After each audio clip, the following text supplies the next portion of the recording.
Il n'existe peut-être aucun jouet plus simple que l'humble brique Lego. Les 4 faces plates et 2 goujons sont simples à fabriquer, simples à utiliser et simples à maîtriser. On croirait que les briques seraient aussi simples à vendre, mais le groupe Lego a connu un nombre remarquable de hauts et de bas durant ses 88 ans d'existence. Des frayeurs durant lesquelles ils crurent à une mort certaine et des périodes fastes durant lesquelles ils semblaient invincibles. Le chemin de la compagnie était tellement turbulent parce qu'il s'avère que vendre des Lego n'est en fait pas si simple que ça. Rien que 6 briques peuvent amener un nombre hallucinant de 915 millions de combinaisons différentes. Le groupe Lego a pour but de trouver lesquelles de ces combinaisons vont donner le plus envie aux enfants et, éventuellement, générer les meilleures recettes. Et si ces briques constructibles semblent aujourd'hui une évidence, elles étaient un jour ni évidentes ni faciles à fabriquer. À une époque où les meilleurs jouets étaient faits de bois, les briques Lego en plastique sortaient radicalement du lot. Ils semblaient bon marché, moins sympathiques. La décision d'utiliser du plastique était aussi loin d'être évidente. À la base, les briques n'avaient pas de mécanisme collant qui leur permettait de rester soudées. Jusqu'à être délibérément détachées, une création pouvait être détruite d'une simple pichenette. Après des années d'expérimentation avec différents matériaux, en 1958, Lego s'est arrêté sur un design qui demeure inchangé jusqu'à nos jours. Ce qui veut dire que ces briques de 62 ans peuvent encore être assemblées avec celles qui ont été fabriquées hier. La seconde idée révolutionnaire du fondateur s'appelait le système de jeu Lego. Chaque set serait composé de mêmes briques de base, leur permettant d'être combinées pour produire quelque chose d'encore plus grandiose. Le génie financier de cette idée était simple. Non seulement Lego aurait une marque qui, comme toutes les autres compagnies, deviendrait éventuellement aimée des consommateurs, mais ils investiront dans l'écosystème. L'interopérabilité voulait qu'une fois qu'un enfant avait acheté son premier set Lego, il ou elle vivait maintenant dans une maison Lego. On gagnait plus de valeur à acheter plus de sets.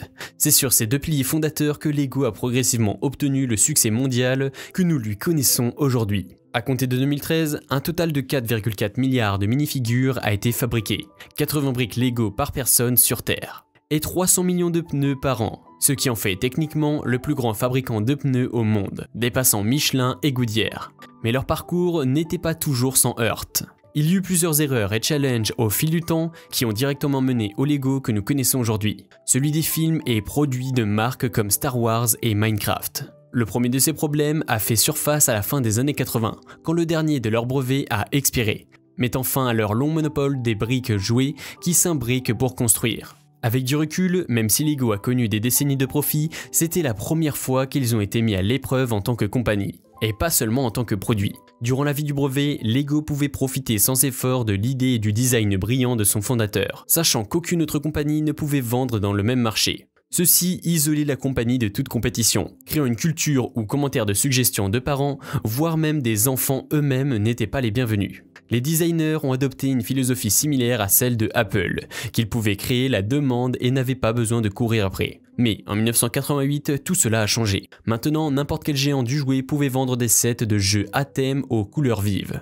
Et les enfants risquaient de ne pas distinguer les marques entre elles. Au début, le groupe Lego traînait sans honte ses compétiteurs en justice, Megablock, Oxford Bricks et autres, stipulant que, même si les brevets avaient expiré, leur design similaire était une infraction aux marques déposées de Lego. Quand cela a échoué lamentablement, le fabricant choisit une autre approche. Il décida de commercialiser tout thème, set et personnage possible, et de voir ce qui marcherait. Entre 1994 et 1998, Lego ont triplé le nombre de jouets qu'ils produisaient, inaugurant au moins 5 nouveaux thèmes chaque année. Toutefois, lors de la décennie d'errance de Lego vers de nouveaux sets et thèmes, le nombre de pièces uniques a doublé, de 6 000 à plus de 12 000.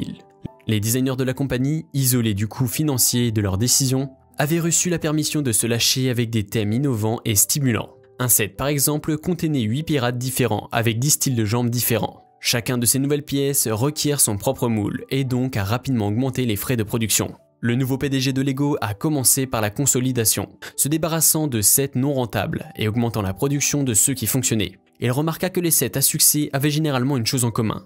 Ils étaient centrés autour d'une narration, particulièrement d'une série porteuse de marques, comme un film. Le partenariat avec des marques exigeantes, comme Star Wars, était d'abord controversé au sein de la compagnie. Ils avaient peur que cela diluerait son image propre et familiale. Mais ces collaborations se sont avérées immensément populaires. En 2014, seuls les 7 Star Wars et Bionicle généraient un profit, tandis que les 94 restants perdaient de l'argent. Le problème était que les sets Star Wars ne vendaient bien qu'après la sortie d'un nouveau film, rendant les ventes de Lego fortement dépendantes de l'emploi du temps de son partenaire. Ces facteurs se sont combinés pour introduire une nouvelle ère de Lego. Pour se différencier et se diversifier, les fabricants cherchent à obtenir les droits d'un grand nombre de marques, tout en essayant de plus en plus de créer sa propre marque. Le succès du film Lego a permis à la compagnie de contrôler sa propre marque et de garder son histoire en vie dans les esprits des générations plus jeunes. Malgré tout, ces décisions restent controversées. Lego a longtemps attiré un public d'adultes dont certains disent que la compagnie a perdu de vue ses débuts créatifs au profit d'une narration hollywoodienne.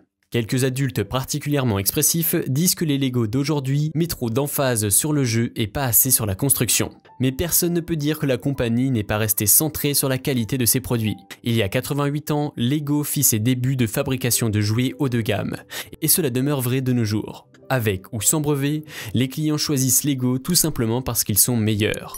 D'ailleurs, la confiance en la haute qualité de l'imbre-brique Lego n'a fait qu'augmenter. Quand vous découvrez que celle de votre enfance s'imbrique encore de manière fluide et satisfaisante après des décennies d'attente.